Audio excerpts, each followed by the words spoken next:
नारू, जो कि अपने कबीले की एक मामूली लड़की तो होती है, लेकिन उसे बाकी लड़कियों की तरह घर का काम करना पसंद नहीं होता, बल्कि उसे बाकी लड़कों की तरह शिकारी बनना होता है।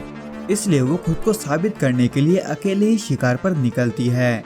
पर इस सफर में वो अकेली नहीं होती, क्योंकि उस जंगल में खूंखार एलियन प्रेडेटर भी होता है, जो कि सिर्फ अपने मजे के लिए दूसरे जीवों का शिकार करता है। हालांकि कई लोग उस प्रेडेटर को मारने की कोशिश करते हैं, लेकिन अंत में वो प्रेडेटर ही उनका शिकार करता है।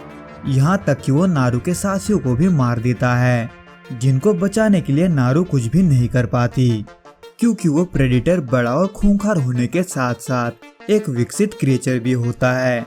लेकिन अब जब उसके कबीले वालों को बचाने के लिए कोई नहीं होता, तो ऐसे में उस प्रेडेटर को रोकने की जिम्मेदारी नारू की होती है। मगर वो ऐसा कर पाएगी या नहीं, इसको जानने के लिए प्लीज इस वीडियो को एंड तक जरूर देखना। क्योंकि वैसे तो नारू एक अच्छी शिकारी नहीं होती, लेकिन वो जड़ी बूटी बनाने में और चीजों को ढूंढने में माहिर होती है। इसलिए जब उसके कबीले से एक लड़के को एक शेर उठा ले जाता है, तब उसको ढूंढने का जिम्मेदारी नारू का भाई नारू को देता है। जो कि सब चल ही रहा होता है कि वहीं उसी जंगल में दूसरी तरफ एक स्पेसशिप से एक एलियन उतरता है, जो कि अपने आप को इनविजिबल रखता है ताकि वो शिकार कर सके। लेकिन वो जिसका भी शिकार करता है, वो सिर्फ उसका सिर लेकर बाकी का शरीर फेंक देता है, जो कि उस लड़के को ढूंढते ढूंढते नारू को मिलता है। हालांकि नारू को वो चीज थोड़ा अजीब लगता है, लेकिन वो उस पर उतना गौर नहीं करती और आखिर में उस लड़के को ढूंढ लेती है।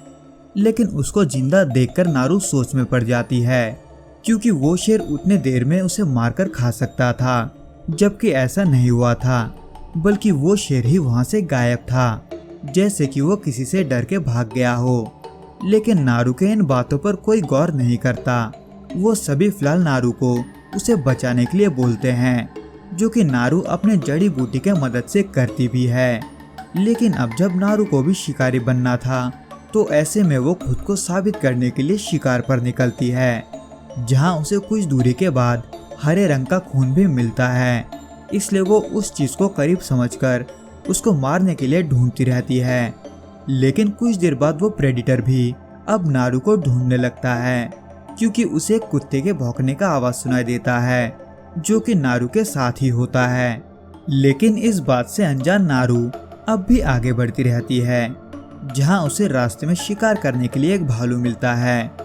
लेकिन उल्टा वो भालू ही उनका शिकार करने के लिए उनका पीछा करता है, जिससे बचने के लिए नारू कुछ पेड़ों के बीच छुप जाती है। मगर वो वहाँ जो कुछ देखती है, वो उस पर विश्वास नहीं कर पाती, क्योंकि वो प्रेडेटर सिर्फ अपने हाथों से ही उस भालू को मार देता है। इसलिए नारू उस प्रेडेटर से बचने के लिए उस नदी के बहाव के साथ ही चली जाती है। लेकिन जैसे ही वो किनारे पर पहुंचती है, उसे वैसे ही उसके कबीले वाले मिलते हैं, जो कि उसे घर ले जाने आते हैं। लेकिन नारू घर जाने से मना कर देती है और उनको उस प्रेडेटर के बारे में बताती है। लेकिन अब भी नारू पर कोई भी विश्वास नहीं करता। पर देखते ही देखते वो प्रेडेटर उन पर हमला कर देता है और सबको मार देता है। इसलिए डर के मारे नारू एक बार फिर से वहां से भाग जाती है, जो कि भागते भागते अपने कबीले के एक और लड़के से मिलती है, जो कि उस प्रेडेटर को मारने के लिए छुपा होता है। लेकिन वो प्रेडेटर उन्हें देख लेता है और अपने लेजर के जरिए उन पर निशाना लगाकर मारने की कोशिश करता है। पर नारू उससे भी बचते हुए वहां से भाग जाती है। हालांकि वो लड़का वहीं मारा जाता है और नारू भी कुछ देर के बाद एक जाल में फंस जाती है, जो कि कुछ अमेरिकन शिकारियों ने बिछाया हुआ होता है, जो कि नारू को लेकर एक पिंजरे में बंद कर देते हैं, जहां नारू को अपने भाई के साथ साथ अपना कुत्ता भी बंधा हुआ दिखता है। जहां थोड़ी देर रहने के बाद नारू को यह पता चलता है कि वो भी उस प्रेडेटर को मारने की कोशिश कर रहे हैं, जिसके लिए वो उसके साथ साथ उसके भाई को चारा बनाने वाले हैं। हालांकि इसके वजह से वो प्रेडेटर वहां आ भी जाता है, लेकिन उनके गोली चलाने का उस पर कोई असर नहीं होता, बल्कि जितना टाइम वो गन को लोड करने में लगाते हैं, उतने में वो सभी को मार देता है, और वो भी बेरहमी से।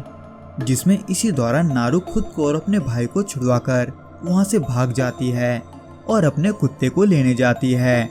पर वहाँ तभी एक अमेरिकन घायल होकर मदद मांगते हुए आता है, जिसके थोड़ा गिड़गिड़ाने पर नारू उसके मदद के लिए मान जाती है और उसको एक ऐसा जड़ी बूटी खिलाती है जिससे उसका खून ठंडा हो जाता है ताकि खून का बहना कम हो जाए, जो कि काम तो करता है। लेकिन तभी वो प्रेडिटर भी वहाँ आ जाता है।